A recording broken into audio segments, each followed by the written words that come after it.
नमस्कार, मैं माही गौतम और आप देख रहे हैं खबर समय जगत। खबर भोपाल से। मध्य प्रदेश में परिवहन घोटाले को लेकर चल रहे राजनीतिक घमासान के बीच बीजेपी ने नेता प्रतिपक्ष उमंग सिंगार पर तीखा हमला बोला है। प्रदेश बीजेपी मीडिया प्रभारी आशीष अग्रवाल ने सिंगार पर झूठे आरोप लगाने और कूट रचित दस्तावेज पेश करने का आरोप लगाया।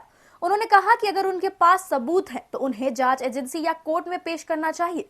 बीजेपी ने दावा किया कि सिंगार खुद विवादों में घिरे हैं और झारखंड में टिकट बेचने से लेकर महिलाओं के आरोपों तक कई मामलों में उन पर सवाल उठ चुके हैं। आशीष अग्रवाल ने कहा कि गोविंद राजपूत पर झूठे आरोप लगाए गए हैं और कूट रचित दस्तावेज पेश किए गए हैं।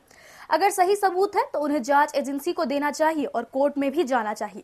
उन्होंने कहा कि सिंगार ने सस्ती लोकप्रियता के लिए आरोप लगाए हैं और यह सब सुर्खियों में बने रहने के लिए किया जा रहा है। आप लोगों का चलिए स्वागत तो स्थायी है।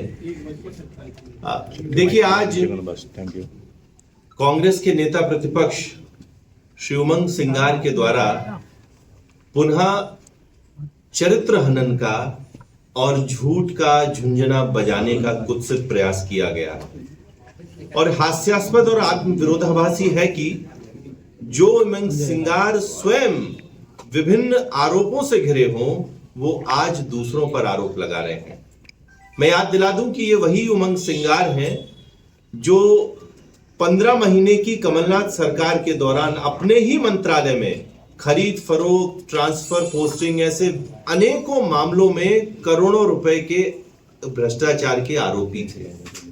ये वही उमंग सिंगार हैं जब झारखंड के ये प्रभारी सचिव बने तो वहां पर टिकट बेचने के इन पर आरोप लगाए गए और ये जो आरोप थे ये स्वयं कांग्रेसियों ने लगाए इन पर।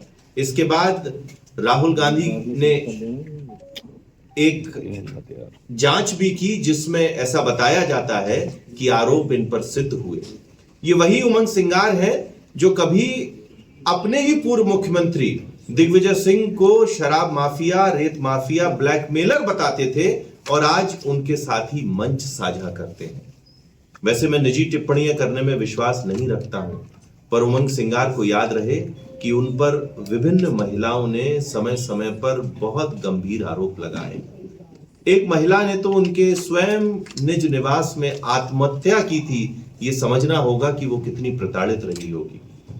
कई महिलाओं ने उन पर और आरोप लगाए और आज सिर्फ सुर्खियां बटोरने के लिए ऐसे उमंग सिंगार जी दूसरों पर आरोप लगाते हैं तो मुझे वो शेर याद आता है कि चेहरे पर नकाब और लहजे में बदजुबानी लिए फिरते हैं, जिनके खुद बही खाते बिगड़े हों वो दूसरों का हिसाब लिए फिरते हैं। कांग्रेस की अगर मैं बात करूं तो कांग्रेस भ्रष्टाचार का पर्याय है, पर्यायवाची है। C for Congress, C for corruption.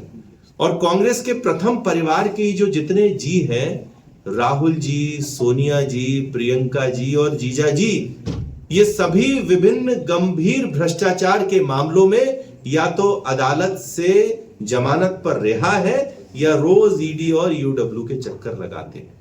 ऐसी कांग्रेस आज भारतीय जनता पार्टी को, जिसकी जीरो टॉलरेंस की पॉलिसी है, भ्रष्टाचार को रोकने के पाठ पढ़ाती है। कांग्रेस को याद रहे कि इस समय देश में मोदी जी के नेतृत्व में भाजपा की सरकार है और प्रदेश में डॉक्टर मोहन यादव जी के नेतृत्व में भाजपा की ही सरकार है और ये जितनी एजेंसी कार्रवाई कर रही हैं, ये भारतीय जनता पार्टी की जो जीरो टॉलरेंस की पॉलिसी है उसके आधार पर ही कर रही है। कांग्रेस को तो आज इस बात का डर है कि जो कमलनाथ सरकार के समय भ्रष्टाचार होता था, ये कहीं जांच कांग्रेस तक नहीं पहुंच जाए। अगर कांग्रेसियों के पास सही में कोई आरोप है, कोई तथ्य है, कोई तर्क है, तो मैं बताना चाहता हूं कि जांच एजेंसियों को उन्हें सौंपना चाहिए। कांग्रेसियों के पास तो इतने बड़े बड़े नेता हैं, जो वकील हैं, वो अदालत का भी दरवाजा खटखटा सकते हैं, पर सिर्फ और सिर्फ राजनीतिक शिगुफेबाजी के लिए, सुर्खियां बटोरने के लिए उमंग सिंगार और जीतू पटवारी जैसे नेता आपस में ही लड़े हुए हैं।